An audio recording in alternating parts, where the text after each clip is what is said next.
இப்ப நடந்து முடிஞ்ச ரோமன் ரெயின்ஸும், ராக்கோட செக்மெண்ட் உண்மையிலுமே வேற லெவல். அதெல்லாம் கொஞ்சம் கூட நெனச்சு பார்க்கவே இல்ல. ஆனா, நம்மளுடைய பிளட் லைன் டீமான நம்மளுடைய ரோமன் ரெயின்ஸ், பால் ஹேமன், அப்புறம் நம்மளுடைய ஜிம்மி உசோ, நம்மளுடைய சோலோ எல்லாரும் வராங்க. வந்தோனே நம்மளுடைய ராக்க நம்மளுடைய பால் ஹேமன் இன்ட்ரோ பண்றாரு. அதாவது த பீப்பிள் ஸ்டார் ராக் அப்டின்னு சொல்லி என்ட்ரன் பண்றாரு. உடனே நம்மளுடைய ராக் வராரு. ராக் வந்தோனே, உடனே சொல்றாரு, "இங்க ஏன்டா நீங்கலாம் யாருடா? எனக்கே பூ பண்றீங்க. நான்லாம் எவ்வளோ பெரிய ஆள் தெரியுமா?" அப்டின்னு சொல்லி நம்மளுடைய ராக் கேட்கறாரு. கேட்டுட்டு உடனே, "என்ன பத்தி கோடி ஒண்ணு சொன்னானே, அதாவது பிளட் லைன் அப்படிங்கிற டீம்ல நான் இருக்கேன் அப்படிங்கிறதே அவன் மறந்துட்டானாக்கு. ரோமன் ரெயின்ஸ அவன் சேலஞ்ச் பண்ணது மிகப்பெரிய தப்பு. இதுல வேற கோடி என்ன வேற சேலஞ்ச் பண்றான். அதுவும் ஒன் ஆன் ஒன் மேட்ச்சுக்கு என்ன சேலஞ்ச் பண்றான்.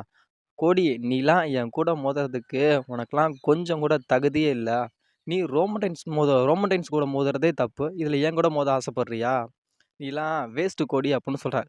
சொல்லிட்டு உடனே நம்மளுடைய ராக் சொல்றாரு, நானும் ரோமனும் சேர்ந்து உனக்கு அகைன்ஸ்ட்டா மேட்ச் பண்ண போறோம். அதாவது நானும் ரோமனும் சேர்ந்து அதாவது செத்தலோன்ஸும் கோடி நீங்க 2 பேரும் டாக் டீம் மேட்ச் எங்க கூட விளையாடுங்க.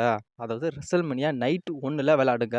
இந்த மேட்ச்ல சில விதிமுறைகள் இருக்கு. அதாவது இந்த மேட்ச்ல அதாவது ரோமன் ரெயின்ஸையும் என்னையும் நீங்க தோற்கடிச்சிட்டீங்கன்னா, பிளட் லைன் டீமோட மெம்பர் அதாவது ரெசல்மன் நைட் 2ல நடக்கப் போற ரோமன் ரெயின்ஸ் கோடி மேட்ச்ல நாங்க யாருமே வரமாட்டோம். அப்படி ஒரு வேள நீங்க எங்கள தோற்க அடிக்கலன்னா, இந்த மேட்ச்ல எங்களோட பிளட் லைன் டீமோட இன்வால்வ்மெண்ட்ங்கிறது அதிகமாவே இருக்கும். ஏன் இதுல ஜிம்மி கூட ஒரு ரெஃப்ரியா வரலாம். இல்ல அப்புறம் சோலோ கூட சேர தூக்கி அடிக்கலாம். இதுல இந்த மேட்ச்ல நீங்க வின் பண்ணுங்க. இதுதான் இந்த மேட்சோட விதிமுறைகள்.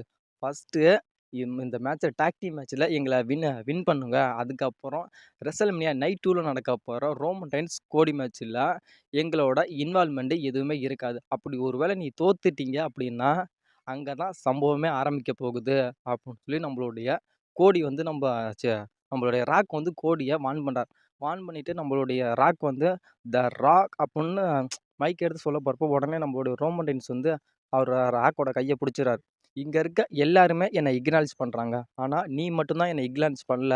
அப்புட்ன்னு சொல்லி நம்மளுடைய ரோமன் சொல்றப்ப, நம்மளுடைய ராக் வந்து கொஞ்ச நேரம் வெயிட் பண்ணிட்டு உடனே சொல்றாரு, "என் பிளட் லைன் என் குடும்பத்துக்குள்ள தானே நான் சொல்றேன்."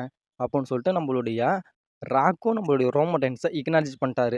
ரோமன் ரெயின்ஸுக்கு இருந்த ஒரு மிகப்பெரிய ஒரு கவலை அப்படின்னா, எல்லாருமே என்ன இக்னாலஜ் பண்றாங்க. அதாவது ராக் மட்டும் தான் என்ன இக்னாலஜ் பண்ணல அப்படின்னு ஒரு ஃபீலிங்ல இருந்தாரு. அந்த ஃபீலிங்கையும் நம்மளுடைய ராக் வந்து தீர்த்து வச்சுட்டாரு. ரோமன் ரெயின்ஸ இக்னாலஜ் பண்ணிட்டாரு. இனிமே தான் WWE ஆட்டங்கள் ஆரம்பமாக போகுது. வெயிட் பண்ணி பார்க்கலாம். என்ன மாரி விஷயங்கள்லாம் தெறிக்க விட போறாங்கன்னு நம்ம வெயிட் பண்ணியே பார்க்கலாம்.